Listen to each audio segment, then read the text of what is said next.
your own countdown in your head. Yeah. Well, now we're on the air. It's not right. So yeah, no segue, no nothing. Just go right into what we're talking about. Because Counting that's how down we in roll. our head. Hello, everyone, and welcome to Geek Vice, episode number 40. Yeah, sound effects. A podcast, Ching. a podcast by a few geeks, obviously not very talented at making noises, just trying to be heard around the world, or in a world now, flooded with geeks. Like everywhere. Everywhere you look, there's a geek. Excuse me. This is your host, John Guzman, aka Loktar. And my claim to fame in the geek world is that I used to play video games. I don't know what I do now. I don't know what my geek cred is now, because I'm really not playing WoW anymore. I need to find something else. I do have one of my coworkers harassing me to get a PlayStation 4, and maybe we'll talk about that a little bit later. But with me are my two co-hosts, Mr. Morph, the bartender for the zombie apocalypse. How are you, sir? Good, very good. Drinking?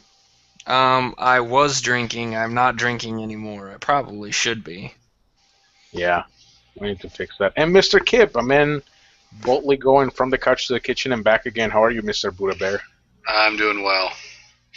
You know, one of those days we're gonna have to explain again the whole Buddha Bear thing, so that people don't think that I'm just calling you Buddha Bear out of my own accord, but that there's a history to it.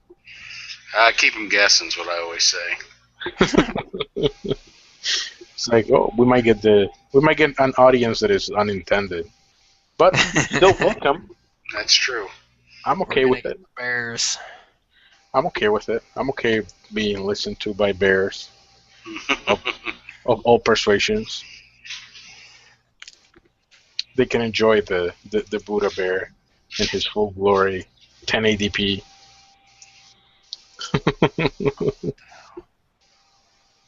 But tonight we have lots of stuff to talk about. But before we talk about the lots of stuff to talk about, how are you on your new job, Mr. Morph?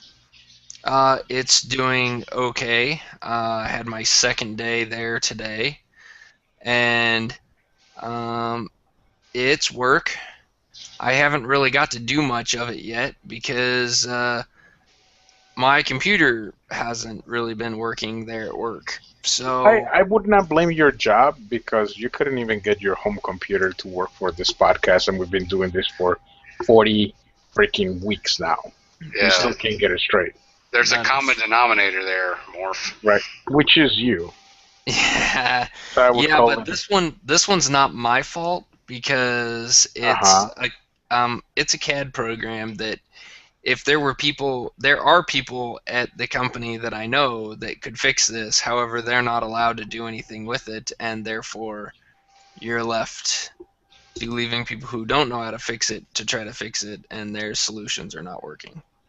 Yay.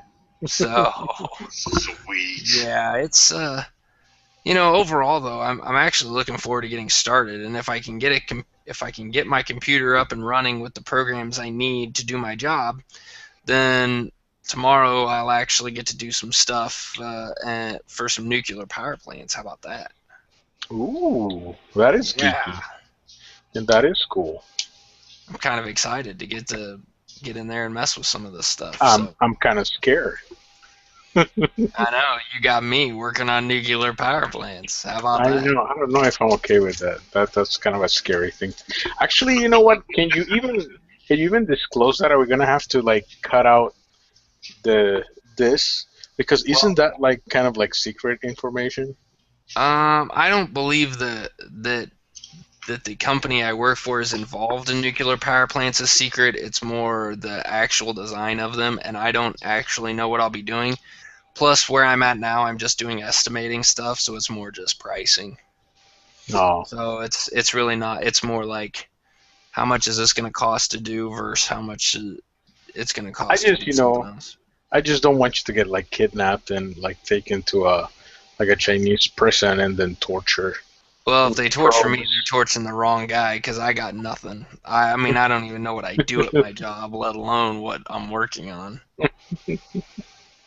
That's great. So anyway, anybody has any rants? I mean, Kip, do you want to complain about how much your life sucks now that you don't work together? It does suck, by the way, but I knew it would. You know, it's there's not a ton of people there that interact. Morph and I were like the probably the two that did interact the most. Now it's just me. So engineers are not social creatures. No, you've seen the meme where it says "Hug an Engineer." It's National Hug an Engineer Day, and then it has that guy with that weird look on his face, like "Don't touch me." That's cool. Yeah. Yeah, you're not the touchy-feely type of kind, except for you, Buddha Bear. You're huggable. It's because I'm squishy. That helps. That definitely helps. I do want to bring something up that I'm watching. My woman and I have actually. So we talked about before, you know, getting her into anime and how I had some coworkers give me some recommendations of what to start watching and everything else, and we kind of went against the grain and kind of started watching something that is a little more on the shonen side, more on the action side of things. And we started watching this show that is on Netflix that is called Soul Eater. And I thought this show would be too slow to start for her and that she wouldn't be able to get into it, but she loves it. We've been kind of binge watching it, and it's more like we get tired, we have to leave the house or something, but we're already on season 3 already, and she's truly enjoying it. Sweet. She's enjoying the extreme kind of trope things that they have, and she finds it funny, she finds it hilarious. Actually, like, really cool to watch her enjoy this entertainment that, you know, that I've enjoyed for a long time, and that, you know, it's not like a super complex anime, but there's a lot of stuff going on, and, you know, she's keeping up with the different plots and different things and the different nuances of it. I mean, it's not a super deep show either, but it definitely has, you know, just weird quirkiness, weird stuff. And she's enjoying it. She's enjoying it a lot, like almost to the point that, like, she's the one that is like, hey, let's go watch some Soul Eater. That's awesome. So definitely, I did not think that I would be recommending this as something that a new person to anime would enjoy, but I guess it is a nice introduction, and it goes to show that sometimes, you know, what everybody tells you should be the best, you know, the first anime that people watch might not be something that people gravitate to, and it just takes the right show and the right time to actually get into it. She's really into it. Cool. I'm gonna actually check it out some next time I have some Netflix free time. It takes about 5 episodes to introduce the characters. So basically, it goes through introducing the kind of like the main characters in the show, but the theme is the same, and they're not super extreme characters where they turn you off. They're just kind of quirky. And if you enjoy, like, the quirkiness of them, I think you laugh a lot. It's definitely heavy on the comedy side, and you can kind of see how, you know, how anime does comedy. And if you enjoy comic books, I think you can also enjoy anime and the comedy of it, you know, where it's a little exaggerated. I just didn't expect a movie or a show called Soul Eater to be heavy on the comedy. Yeah. It is. Well, It's actually really, really funny. Well, you know, soul is actually the name of a weapon, and in this show is about weapons and meisters, and think of it as both of them being human, but the weapon is capable of, you know, turning its body into a weapon. So basically, the soul eater is a weapon, and he's a sight. And basically, Death, like Lord Death, like actual Death, has an academy where people train to become, you know, eventually death sights, like the actual weapons that death uses. But it's not to like kill people; it's more to like kill witches and kill bad guys. Huh. I'll have to Sounds check that one out. interesting. Yeah. I've heard good things. Is there a video game for Soul I don't Eater? know, but actually, I think there my woman has is. been bringing that up that she would actually that would actually be an interesting video game. So I don't know. There might be a video game called Soul Eater. I've never looked. I know there's Soul Calibur. Oh, well, Soul Calibur is a great video game. I can probably kick your butt on that. Kicking my butt in a video game is not a hard task. That is not. There was a PS2 game called Soul Eater. It could be. It's around. PS2 is around the right time for Soul Eater when it actually came out in Japan. Apparently, it was also on the Wii. Yep. It doesn't surprise me. Wii, PlayStation 2, Nintendo DS, and something that says redirect, and I don't know what that means. So yeah, definitely because there's an element of collecting souls, like bad souls or whatever, or tainted souls. So there's definitely an element of that, and she's also said that some of the animation and some of the look of it reminds her of Kingdom Hearts. Oh, really? Okay, yeah. Mm-hmm. So some of the style or something. So I don't know. It might be something that I should investigate to see if maybe one of the animators or one of the people that actually work on it might have been a person that actually worked on Kingdom Hearts as well. It's definitely possible. Yeah. I enjoyed I kind of enjoyed the Kingdom Hearts game. It didn't quite work for me the way I really hoped it would, but it gets a lot of play. A lot of people like it, and it's pretty popular, and enough for them to make another one. So. Oh yeah, my woman loves it, and actually that's one of the deciding factors for our next console that is going to include. It's only on PlayStation. Yep. So that might actually be like a big deciding factor on what system we get next. But we'll talk about that a little bit later. I want to let you guys talk about your topics, unless you guys have any other questions about anime or Soul Eater. No. Not yet. Not until I take a look at it. We may have to have a good discussion on it if Morph and I get a chance to watch some episodes. Yeah, if you guys do, I would definitely like to hear what your take is on it, because it's definitely one that I really enjoy. Is I wouldn't put it in like my top 5 anime list, but it's definitely my top 10. I would say. Cool. Well, just a side note, I take notes as we talk. So my first 2 notes are Morph's new job, and then the next one is Soul Eater. I just think those go along pretty good. Nice call. That is funny in many ways. Yes. But Mr. Kib, you do have a topic today, and it has to do with Parks and Recreation. Tell us more. Well, Parks and Recreation is kind of it's been around, I think, what are they in, season 6, getting ready to start, or it's just happened, or whatever. Which surprises the shit out of me, because I thought it would only go like maybe 2 or 3 seasons. Well, I didn't even think it was going to go that long, because I watched like the first episode when it first came out, and it's like, this show sucks. It was too much like The Office, which I hated. And it's like, blah. And then a few weeks ago, we were talking about it with our friend Nathan, who has actually been on this podcast, and he's like, skip the first season and pick it up in the second season. The show gets really good. And it's like, yeah, whatever. And then one day I was flipping around the channels, and they were doing like a little mini marathon of it, and we caught a couple of episodes. I don't know what season they were from, but they were really hilarious. So we thought, what the heck? So we checked Netflix, and they got like 5 seasons on there. So we skipped season 2 and started watching it, and I'm enjoying the heck out of it. Really? Yeah. That's interesting that the first season was not the one to watch. Most of the time, the first, second season are the best, and then afterwards it kind of dies off. What do you think made it different in season 2? Like, did the humor get better? Did the format change a little bit? Well, the format did change a little bit. It's less like The Office.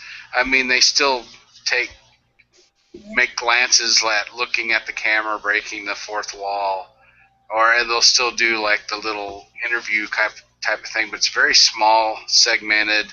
It's not overpowering like it is on The Office, and I think that's helped the show quite a bit. Okay. And I don't know, maybe they fired all the writers and got new writers. I don't know what it is, but it's. In fact, when the second season started, it was still like, I don't know. But as it's going, it's like, this is getting hilarious, and I'm really liking it. So, yeah, if you haven't seen it, skip season 1, go to season 2, and give season 2 3 or 4 episodes, and you'll be like, yeah, this is a good show. It's interesting. Season 2 actually has its own Wikipedia page, which is weird. Well, most of the time.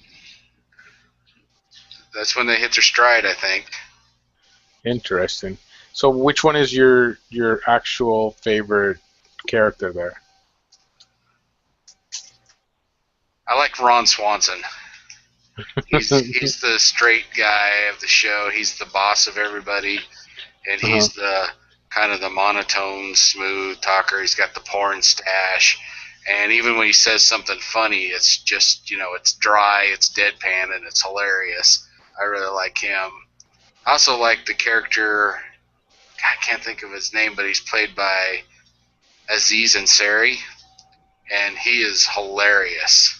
I don't know how much of his dialogue is actually just free form, but it's funny.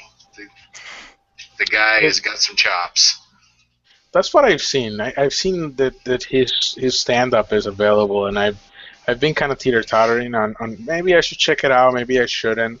There's been a lot of I don't know if I want to say Asian or just Middle Eastern or whatever comedy that I've watched and I've enjoyed, but it hasn't been something like, oh, I want to see another special by this guy. So that's kind of had me teeter-tottering. So actually you saying that makes me actually want to check out his stuff a little more. Yeah, I haven't seen any of his stand-up. I'm going to have to give it a try. He's funny as hell in Parks and Rec. So, I don't know. Yeah. Maybe he's just as funny in stand-up. Maybe. We'll see. We'll have to check it. I haven't checked it out. It is definitely available on Netflix, though. Yes. It does say, reading here about it, that the writing staff made changes based on feedback from the first season and attempted to be more topical, with episodes touching on subjects such as same-sex marriage, the arrest of Henry Louis Gates, and the sex scandal of the South Carolina governor Mark Sanford. Yeah, so basically it seems like the first season got mixed reviews, and the second season actually was the one that was critically acclaimed. Some reviewers actually saying that it was one of the best comedies on television. I'd buy that. I don't know what was on when that season 2 was going on, but yeah, we need a little more context. Yeah, but I'm enjoying the hell out of it, and and another reason I was interested is because Chris Pratt is in it, who is Star-Lord in Guardians of the Galaxy, so I wanted to get to see some of his acting before I go and see Guardians of the Galaxy, and he pretty much plays a simpleton, idiot kind of a guy, and he's hilarious too, so I'm enjoying it. I would be scared that would actually ruin it for me, because I really haven't seen him in much, so I'm actually very interested to see him as Star-Lord. Yeah, me too. Well, if I would have been a Parks and Rec watcher before I even knew he was in Guardians of the Galaxy, it would have been interesting to see what my reaction would be to him being cast as Star-Lord, because the guy he plays on Parks and Rec is so far removed from a superhero. So, yeah. Well, but Star-Lord can be kind of a boomkin as well, though. Yeah, and maybe that's why he got it, but yeah, it's could be. He plays this guy who's just not very bright, but he's lovable. And cool. Yeah, there's not a character on there that I really, dislike. Amy Poehler is the main character, and she's not the funniest one on the show, but she's Amy Poehler. She's always going to be really good, and Aubrey Plaza, of course, is the weirdo, but I think that's just her natural personality, and it worked for the show. And I don't know, it just all seems to fit together really nice. Excellent. So there you go. Yet another recommendation and something that you can check out on Netflix. So maybe we can even put that in our show notes. Things to check out on Netflix. Hey, yeah, that's a good idea. Yeah, because that might get us some traffic of people trying to find out things to watch. What about you, Mr. Morph? You said that you watched Another Earth. Is that also a Netflix thing? No, that is not a Netflix, unfortunately. That's a bummer because I really want to see that. Yeah, I acquired that one through other means. Okay, enough said. Yeah, well, it's one of those that I looked for it. I looked to try to find it any way that I could get a hold of it, and it's just because it was such a small production and on a very low budget. It just, I mean, it's not available really anywhere. So it's not out on DVD. It's not out on. It's not on Netflix. You can't rent it from any stores. Not available through any streaming service that I could find. Oh, yeah, you can. You can get it through Vudu for $2.99. I did not know or do not use Vudu. I have no way to watch Vudu on anything other than a computer screen. Really? I think you can watch it on Xbox. Can you watch it on the Xbox? I think you can. You can download the app. Well, then I could have gotten it through there if I would have known it was there. I did not find it, so I acquired it by my other means. I did end up watching it on my Xbox, though, but that's a whole nother story. It's $2.99 on Amazon. Amazon. Shoot, I can't talk. Amazon, huh? Amazon. Okay, so I could have bought it, but I didn't. So screw you. Wow, anyway. Okay. Wow. Is that how we're treating each other now? The last time we had... Now you get a new job, you get a big thing, and now we just get to screw ourselves off? I see how it is. Well, you're just all making me feel bad because I didn't pay for this. No, it's called peer pressure. Actually, we're not peers anymore because you're better than us, obviously. That's right. Well, I always was better than you, so it's okay. Oh, wow. Boom. Boom. I think I'm going to have to bring the chessboard to our next lunch meeting, and then we'll see who wins. There you go. We'll have a chess match to the death. Anyway, back to Another Earth. The last time Nathan was on, our film guru, I guess we could call him, he had mentioned that this movie had a sequel made for it because the first one was really good. The director was given a lot more money to do the sequel, and it should be coming out here soon. So I thought, well, you know what, after his recommendation, I wanted to watch the first one. I wanted to watch Another Earth, and it sounded really good. It sounded like a sci-fi type story about, this whole other Earth. It's really not sci-fi at all.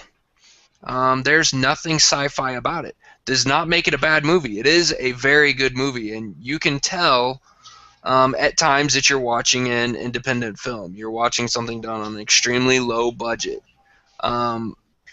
Compared to something like, a Marvel movie or something like that. There are some times where the camera gets a little shaky, and it's because you could tell somebody's walking behind somebody as they're walking away.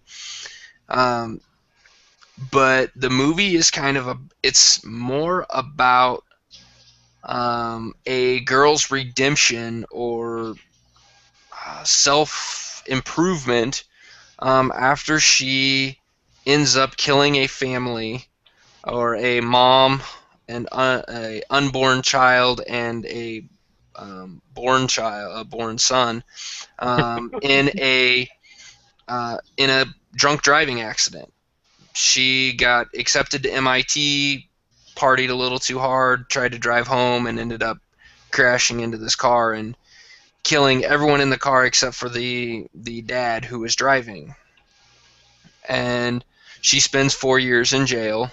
But on the day of this wreck, they find another Earth in orbit, and they believe that it's exactly the same as Earth, that it's got the same air quality, like that it could support life. They don't know that there's life there, but they could support life. And this, so really the movie is more about her trying to deal with getting out of jail, and trying to cope with what she's done and how she ends up changing her life for the better, and in turn doing so, or in doing so, she ends up helping the guy that she basically killed his whole family. She helps him come out of a deep depression and move on. And the only time that this other Earth is brought up throughout it, but really the only time it plays an important part is towards the end of the movie, when the girl named Rhoda wins an essay contest to take a trip to the Earth 2, and the idea is brought up just in passing almost, that these two worlds mirrored each other until the point that they became in orbit of each other, and then their paths went in different directions. So this guy who is still trying to cope with the loss of his family could actually go to this other Earth, and his family could still be alive. So she ends up giving up her ticket to him so that he can go, and then the movie ends. I wonder if that's where I Origins is going to pick up. Could be. Because I noticed she's in that one too. It very well could be, and it's the very last scene of the movie is Rhoda sees her person from Earth 2, we're guessing, standing in front of her house, and then it just goes to the credits. So it kind of it makes you think, okay, well, you get to draw your own conclusion. Is that guy's family alive? Does he really get to see them, or did everything happen there the same as what happened on the regular Earth, and that's why she actually kept her ticket and came, or who knows? No idea. But I'm looking for. I mean, I thought it was a very good movie, just a lot different than what I expected.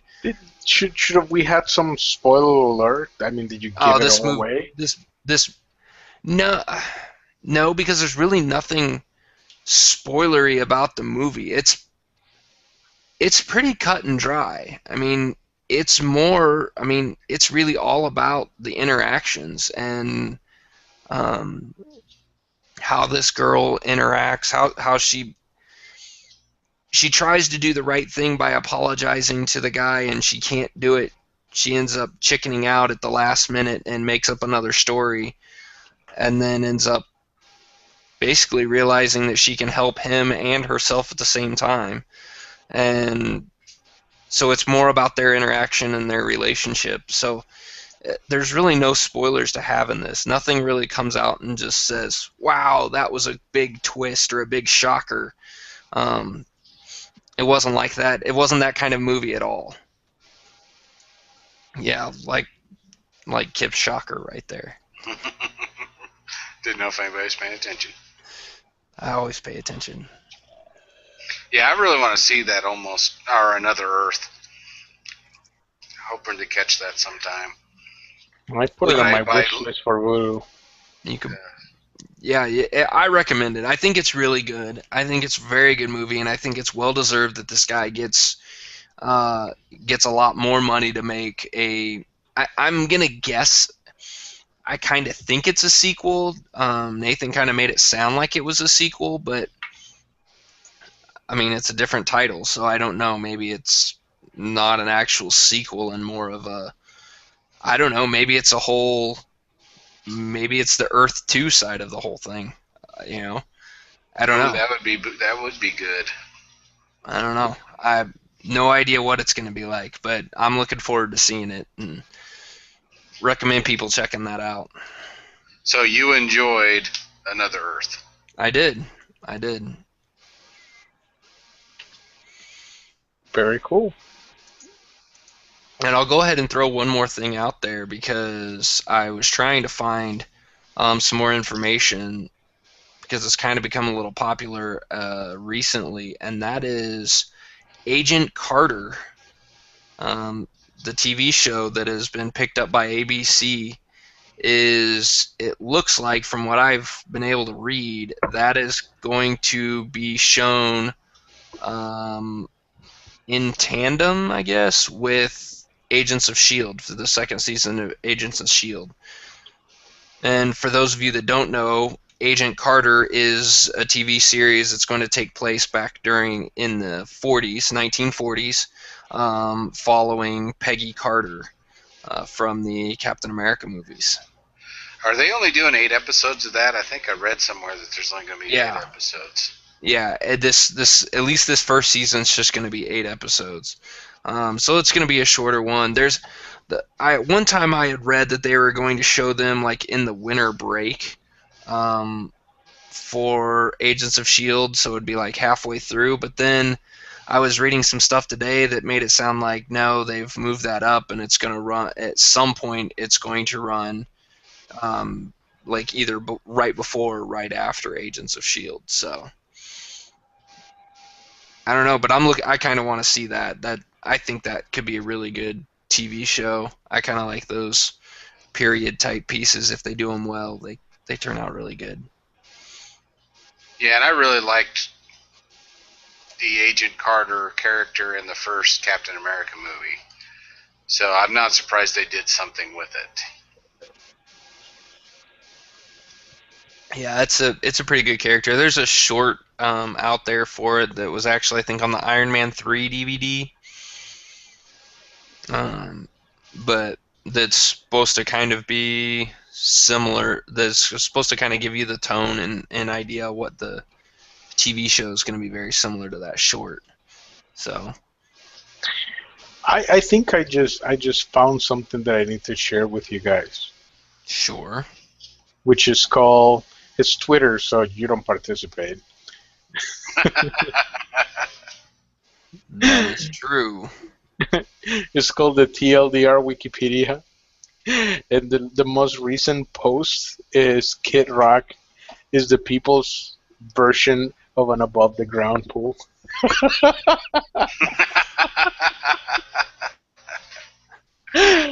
That's brilliant. That is brilliant. I gotta read another one. Guatemala is Mexico's Mexico. Wow.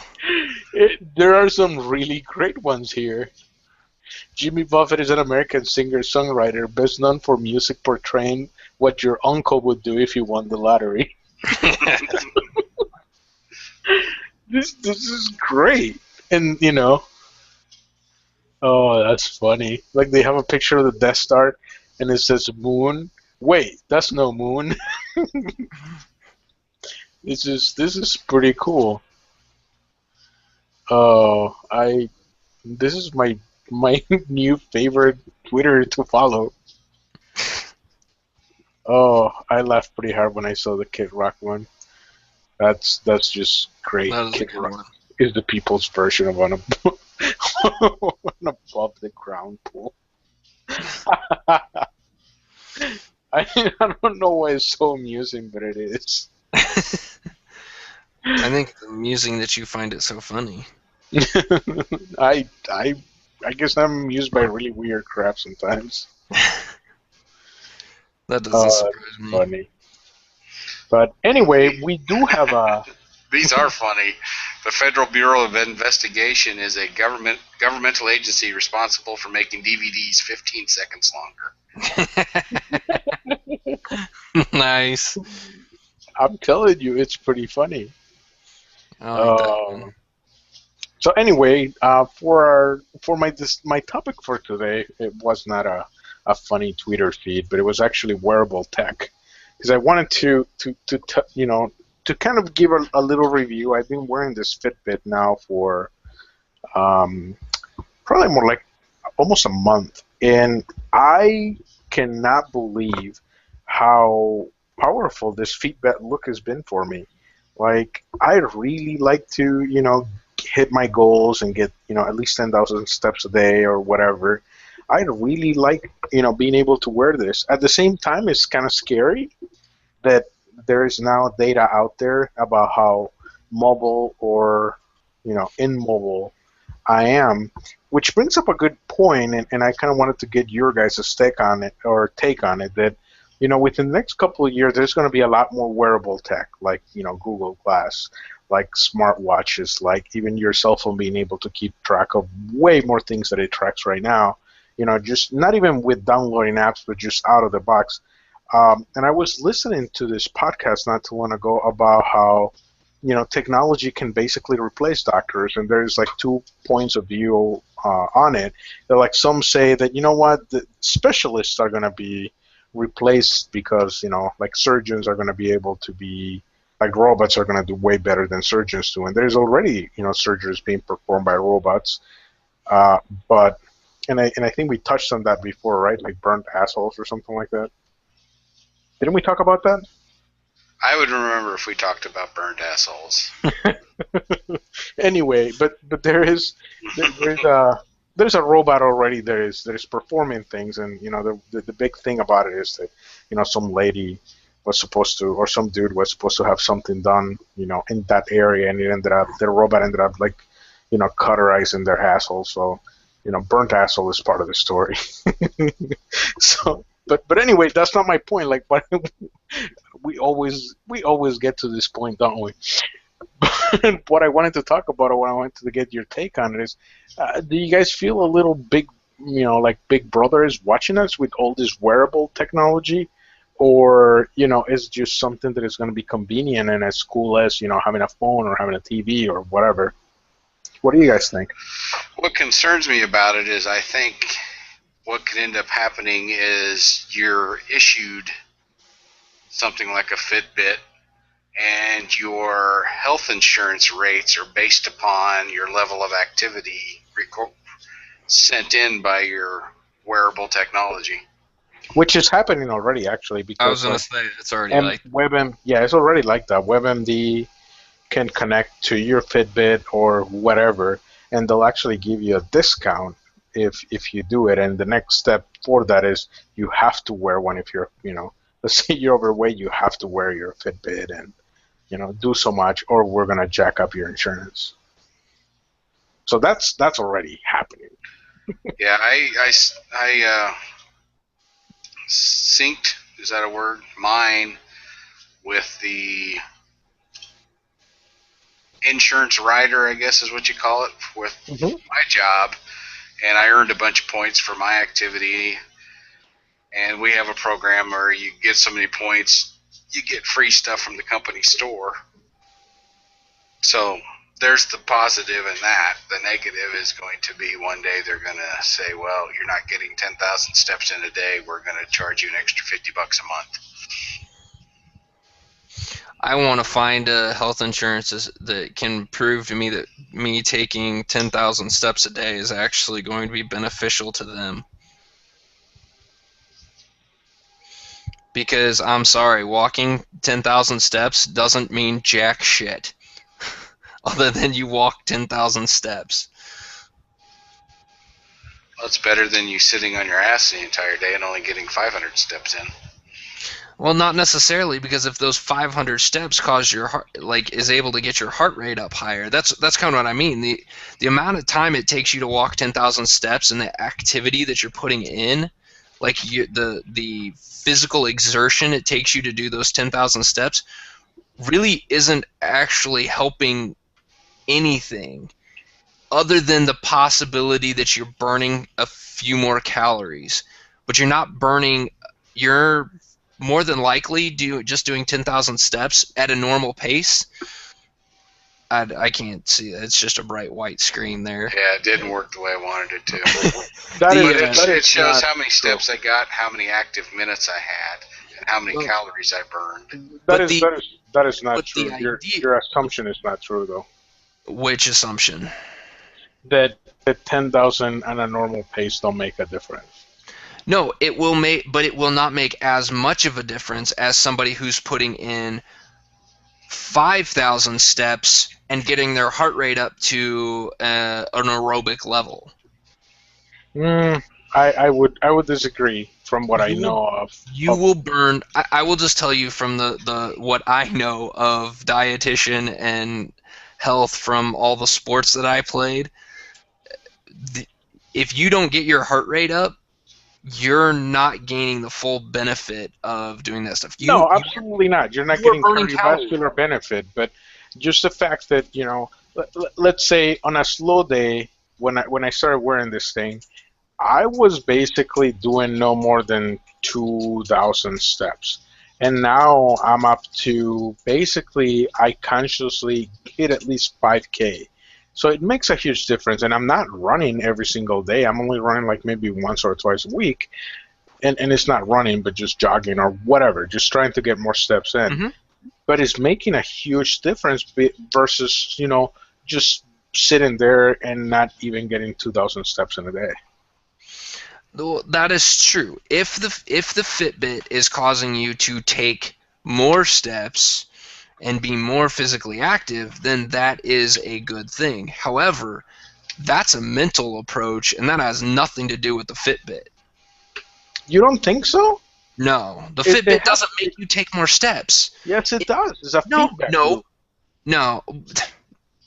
That's a mental thing. That's the head game that you're playing with yourself. That's what I'm saying. It's a feedback loop. It's giving you feedback. It's just like when you're driving down the street, that thing that tells you how fast you're going, it has been proven that feedback loop makes you slow down and makes most people slow down. So just showing you how fast you're going does something for you. It's not just a mental thing. Then explain to me why a pedometer didn't work. A pedometer didn't work because it was not convenient, because I was always having to look for, a pedometer that I had it in my pocket. When you wear it on your wrist, and it keeps and it gives you that it does. What's motivated me? What? You're cutting in and out. Oh, that sucks. Okay, so. Well, I will make one thing, because you make a good point. The ease of wearing it on your wrist, that is a good thing. However, I had a pedometer growing up that it was sat on my wrist. The biggest thing though that I think makes a difference is that it has a social component to it, where I can see other friends that are doing more or less than I am, and that does help me keep motivated. So it's not necessarily the Fitbit it's the competitive nature of, so if you had the same kind of thing where you were doing this with other people, you're competing against other people to see who can get more steps, whether you're doing it on purpose or not. So again, not the Fitbit, because you could do that without the Fitbit. You could do that just on Facebook. I've tried to do that on the other things, and this is actually been. I don't know. Maybe it won't work a month from now. Maybe it won't work a year from now, or whatever. But right now, I'm blaming this thing for going to the gym more often. And that's fair to an extent. What did it do to you? It didn't do anything to me, but I think it's the idea that wearing a wristwatch. You're gonna start sounding like Scooby Doo. Ruh-roh. Ruh-roh. Oh, that was wrong cartoon. We're not here to be accurate. But this idea that a wristwatch type accessory is causing you to be more active or is like it's like having, I'm going to give you this pill every day and you're going to take it and it's going to make you feel better every day. Yeah, placebo effect.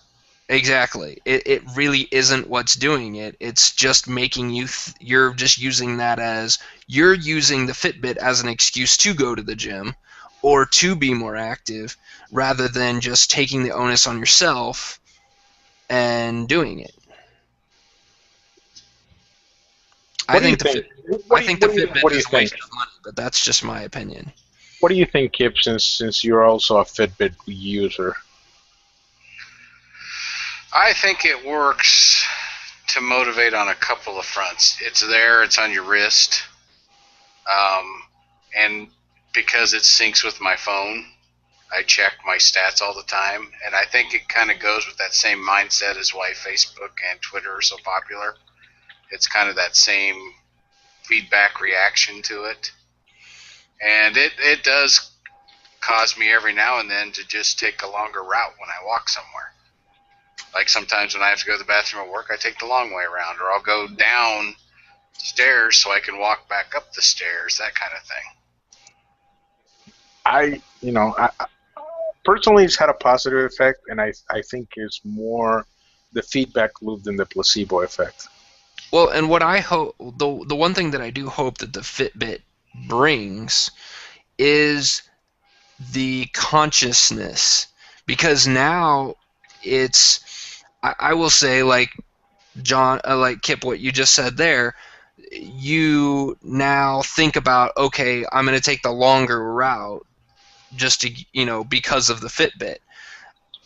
I do that stuff now anyway. Like I don't park at the closest, spot when I go to the grocery store. I park at the back and walk all the way through. And that's not because I have a Fitbit and I want more steps. It's because, well, one, it's because I don't like dealing with people and trying to park between stupid people. But it's the exercise, it's that added walk. However, that added walk isn't going to make me not have a heart attack. If people aren't aware of their full situation and aren't getting their heart rate up to allow it to get stronger, your heart's not getting any stronger walking down, like walking the long way to the front doors of the Price Chopper. You have to get your heart rate up in order to make it stronger. Now, are you still burning calories and losing weight? Absolutely. And so I don't want this to come off as people shouldn't use the Fitbit. What I hope the Fitbit brings is a consciousness of it. It brings in, they find some way, since it is working, and there are so many people that are using it, they find some way to bring in aerobic activity and start getting people to put more exercise into things, get their heart rates up, because the heart rate part is the part that's going to help you with the whole live longer aspect. Just taking 10,000 steps isn't going to help in that situation. Does that make sense? It does make sense, but I think that I don't know. This is a longer topic, I think, and because there are people that are super healthy and they do all the right things and they do everything they need to do, and at the end of the day, they still have a heart attack, even if they were super healthy. A heart attack is just shit that happens. Right. There's some things that are unavoidable, and it happens for whatever terrible reason it happens at, or happens for, not at. I don't know where I got at from. But, if people aren't aware, that's the part that bugs me the most, is people that think that they, that just because they're doing something, they don't have to, that just because they're getting 10,000 steps in, they're completely healthy and they don't have to do anything else. Those are the people that worry me. And those are the people that, that is the people that I think the Fitbit hurts. Well, I think where you were going was, insurance shouldn't base anything off of the Fitbit because it may not matter anything in the long run. Is that where you started to go? Yes, that's where this whole conversation started. And because it's true. I mean, taking 10,000 steps, I mean, you can go out and walk right now and walk 10,000 steps, and it might take you a while to do it, but you're not getting the added benefit. There's nothing extra coming out of that. It's just steps. And I think Logtar's mad at me.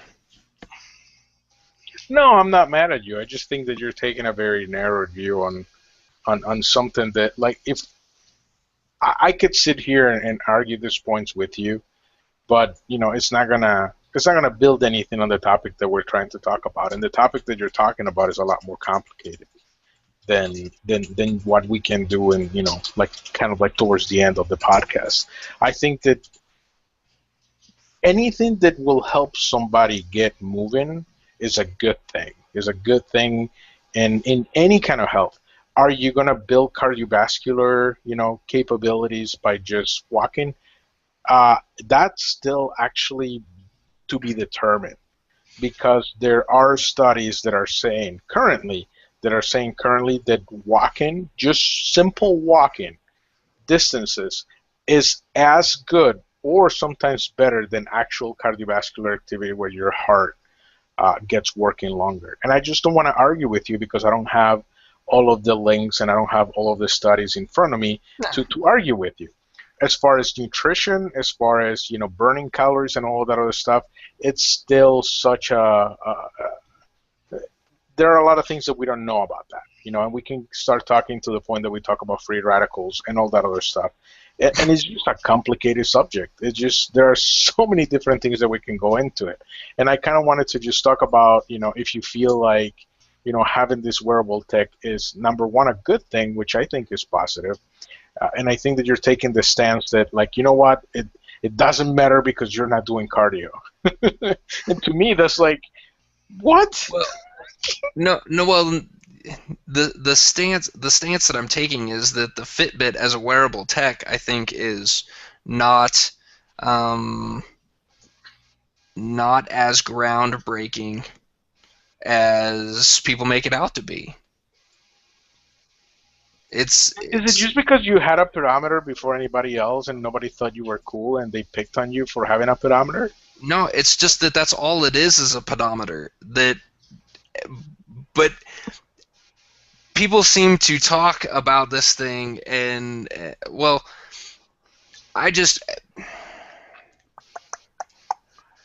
why do you hate it?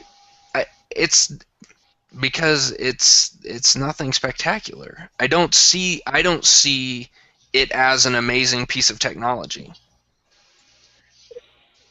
Why not? Because it's just a pedometer. It's a pedometer that hooks up to your cell phone. It's like saying that an iPhone is just a phone that has a screen that is bigger, and that's a couple of more things that a Nokia used to do. Go talk to the people that had Nokia stock about that. No, that's completely different. Really? That's the kind of shit you're coming up in here with. No, because what does other than being able to check your stats on your cell phone, which at the time pedometers were around, there were no cell phones you could connect this to, let alone a Wi-Fi signal. It's actually Bluetooth, but whatever. Same. That didn't exist then either. I mean, the idea, what I think is the intriguing part of wearable tech are like the cell phone watches. The idea that takes these things and combines them and uses them in different functions and abilities, like Google Glass. But whether this I will piece of actually own them. this piece of technology is doing what you're saying. Maybe it's just the most simplistic one. Maybe it's not as cool as what some other things, but this thing can communicate with my computer or my cell phone and give it stats about how I slept. And yes, it's just a pedometer. Actually, it's just an accelerometer because that's what it is. And it's capturing information all the time better than a pedometer would, in my opinion. And again, it's my opinion. You might say that your pedometer can actually tell you how you sleep, but I know my pedometer could beat your pedometer up. I know that is not the conversation I wanted to. That is not what we came here to do. But I think that you're dismissing a piece of technology just because, it's almost like you're saying that like Nintendo sucks because you had an Atari and you played Pac-Man. No, because those are two different things. Like your pedometer and this is two different things as well. But see, that's my problem. Maybe that's the problem. Is I don't see a difference. I don't see difference on the technology between a technology that is just giving you an LED number and this that actually captures data and sends it to and maybe that's the problem. Maybe it's because I don't have a Fitbit and I've never used a Fitbit, so I don't. I mean, maybe that's the problem. Maybe I am jaded in the fact that I haven't actually seen what a Fitbit can truly do to understand it. Maybe that is my problem. Why are you angry about people not doing cardio? Because I think cardio is extremely important, and when it comes, my background in health and fitness, from the stuff that I had to do through playing sports and the stuff that I did in college, when at one point I was actually leaning towards a dietitian major until I realized you can't get a job in that, or at least back I dated a dietitian that ended up going to another career as well. In the early 2000s, especially, it was nothing like what they have now in grocery stores, where they actually have dietitians on staff to help people. That stuff didn't exist back then. So your career, Price Chopper, could have been so much brighter. Exactly. I wouldn't have been sacking. I could have been helping people, but. No, cardio is extremely important in somebody who's trying to be healthy. And I have seen a lot of people who used this argument of just, getting up and walking was going to be just enough for them to do. And for some people it is. For some people it's a place to start, because you have to start somewhere. So I will keep that. I will keep that caveat in there, is that, some people need a place to start. But if you aren't just like lifting weights, if you aren't building up the muscles, then like Kip's guns, if you aren't building up the muscles, then you're not reaping the full benefits. And if you're just walking and your heart rate isn't getting up, and you just stay at your normal resting heart rate while you're walking, you're not getting anything out of that other than burning calories. So I had to go look at this study, which is a May 2013, so last year's study. To be sure, both walking and running have positive effects. When the researchers checked in with the participants 6 years after the start of the study, they found that running significantly reduces the high blood pressure, high cholesterol, diabetes, and they give percentage ranging, most of them are around 4%, and cardiovascular heart disease for 4.5%. Whatever the standard measure. Participants who walk regularly had even better results. Walking decreased the risk by 7.6%, 7%, 12%, and 9% for cardiovascular disease. So running is only 4.5. Walking is 9.3%. So That's interesting. all I'm saying is that You when have to you send come me with, that. I will. It's from it's from I think it was in a couple of places. Let me see if I can find. I'll put it on our show notes. Yeah. And again, but again, this is not the only thing that I'm going to like bring up, because studies are studies, and samples are samples, the statistics, whatever. But my point is that anything that gets you doing something that you're not, it's positive. Especially, at least for me, because I hate running, I hate walking, and I've actually done a lap running at the gym, which is something that I would never do, and I have to thank the Fitbit. I do. It actually has kept me. It's been a reminder. It's been a reminder on my wrist that, you know what, I want to do something for myself. So maybe I could have tied a string around my arm and it would have had the same effect. But you know what? This stupid thing kind of blinks, and it measures my sleep. It's reminded me that I should get at least 8 hours of sleep, which I'm not gonna get tonight because I'm with you guys. But I'm just saying. 8 hours of sleep. I don't think I've gotten 8 hours of sleep, and it's been And a long you're How talking about old's your health. oldest?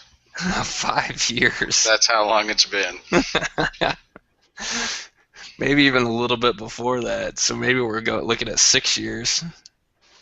Yeah, you have to create a character. You don't have any characters. I know, it won't let me. Oh, that sucks. All right, my woman is over here playing stuffs. That's dangerous. Mm-hmm. As So long as she anyway, doesn't do it on. It's a good thing you don't have a camera running. I know.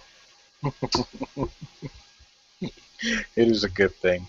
But I think that we've used up quite a bit of our time today on this discussion, which was good, I think. I don't know. I don't know if Kip has anything more to add to this. No, I think you guys beat that one to death.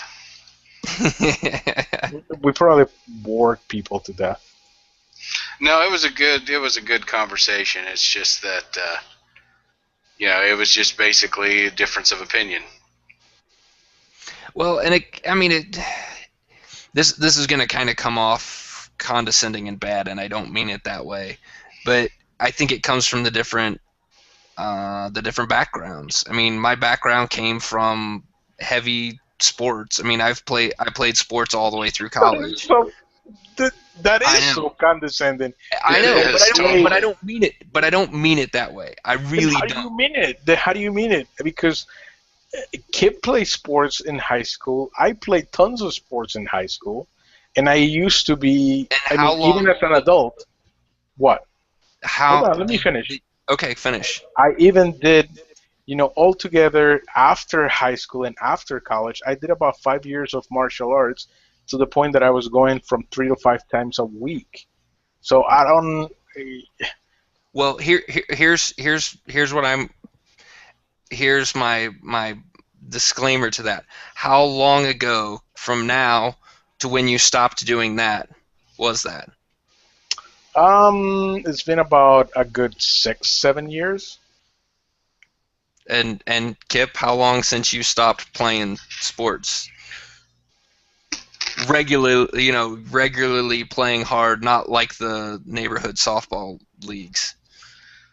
I think I stopped. My last one was a flag football team I played on 2005, 2006, somewhere in there. So 9 years. Yeah, I mean, I was playing sports regularly, refereeing soccer, where I'm running, 6 to 8 miles a game. You're looking at 7 games in a weekend. So, you're looking at 50 some miles in a weekend that I was running, and I was doing that, 2 years ago. So, like, I don't. That's why I don't mean it as condescending, and I know that came off as condescending. But my duration from where I've stopped being or reduced my physical activity is a lot shorter. It doesn't come as condescending. What it comes as is that you are you're actually resentful of the fact that you're not as active as you used to be, and this actually bothers you. I really wish I was more active. I really do. I wish I had more time to go out and do that stuff, but I just don't have. So that's why you have hate not been the able to Fitbit. make the time. The Fitbit's not going to change that, though. The Fitbit doesn't make me more time. Especially if it's telling me I need to sleep 8 hours, because I'm not getting 8 hours now. Exactly, and that's what makes you angry that the Fitbit is not going to help you out. But The one thing I did learn from my Fitbit is I don't even get 7 hours of sleep a day. I'm lucky if I get 6. It's usually around between 4 and 5. I got 6 hours and 42 minutes last night. How does it measure just when you wake it up in the morning? Movement. No, movement. It measures your movement. So 6 hours and 23 minutes, 6 hours 43 minutes, 6 hours 44 minutes, 6 hours 4 minutes, 6 hours 3 minutes, 5 hours 31 minutes. Oh yeah, I'm sleep deprived. And it tells you the deficit. 5 hours 45 minutes. Yeah, if I was kidnapped, I'd be giving up the information. Their torture techniques are already halfway done, and I've done it for them. I don't know. You'd be able to handle that sleep deprivation thing. It's not like you sleep now. It could be. There's something to that. You're training yourself. You're trying to train yourself for that interrogation technique. Next, you're going to start pouring water on your head. And really, what can they do to me that's worse than my job? Probably nothing. I'd be like, this is great. Man, yes, sir. May I have another? Waterboarding beats the hell out of making a surface. Let's go for it. Wow. Wow. On that sad note, I think we can start closing the show. So, Mr. Morph, do you have anything else? No. Really? Nope. No other condescending comment towards, us fatties versus you, Mr. Fitness? No, I am not. I am not Mr. Fitness. It has been a long time. That was a joke. I know, and I mean, I just want to point out that I do not think that either one of you are unhealthy. No, you guys put forth a lot of effort. Well, I can't speak. I would disagree. It seems like the last time that we saw each other, we're stuffing our face at Godfather's all-you-can-eat pizza. There was that. I don't think any of us are fucking healthy at all. Well, yeah. So you are full of shit, sir. But hey, the effort that the two of you are putting into it, and I don't, Logtar, I don't know how long you've had your Fitbit and what you've all done, but I know working with Kip and the stuff that he's, the stuff he's done, and yes, the Fitbit has been, from what it sounds like, has been a positive thing in your life. I do not want to, I do not mean to try to take that away. And I'm running. I'm gonna destroy it as soon as the podcast is over. I'm pretty sure I have a hammer. Yeah, you know what you should do? You shouldn't destroy it. What you should do is you should run to the ocean and throw it in it. Okay, I'll run all the way to the ocean and throw it. I'm gonna just launch it. But I did decide that if they ever tell me that my insurance rates are going to change because of the amount of activity, I'm just going to buy a vibrator and tie my Fitbit to it and turn it on. Wow. They're going to think, wow, this guy is kicking ass every day. Or better yet, Kip, set it on your drum set while you're playing the drums. No, I tried that. It keeps going into sleep mode. No, don't leave it on your wrist. Put it on the drums. So the vibrations of you playing the drums. Yeah, that's not a bad idea. I always think it's funny. I think the Fitbit actually kind of fits along lines of the. You guys ever play the Wii Fit? Yeah. Yeah. The running on there, you can actually run by not actually doing anything, just by swinging your hand. You can run on that game. I thought that was hilarious. It's just me. Interesting. He's a cheater. Yes, he is, obviously. So, what about you, Mr. Kip? Any other closing thoughts? Just to give Parks and Rec a try, and Morph and I should watch Soul Eater so we can talk about it next week. I'm putting it on my queue right now.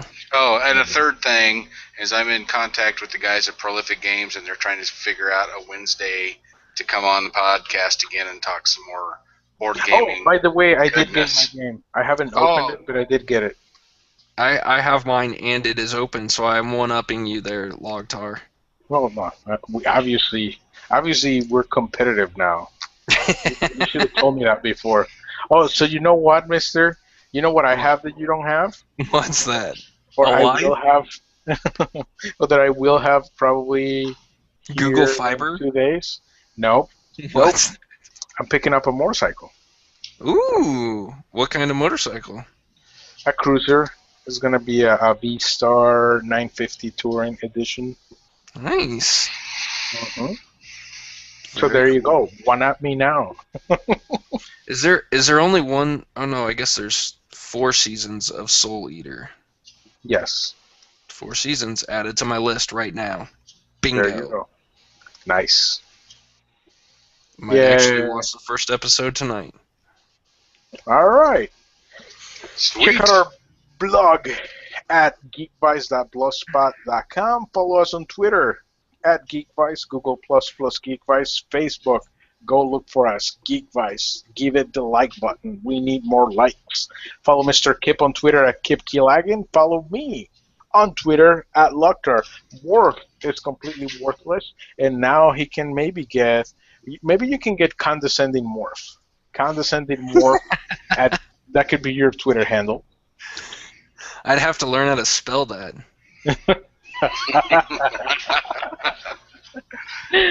Thanks everyone for listening to our ramblings today. And if you have hate mail for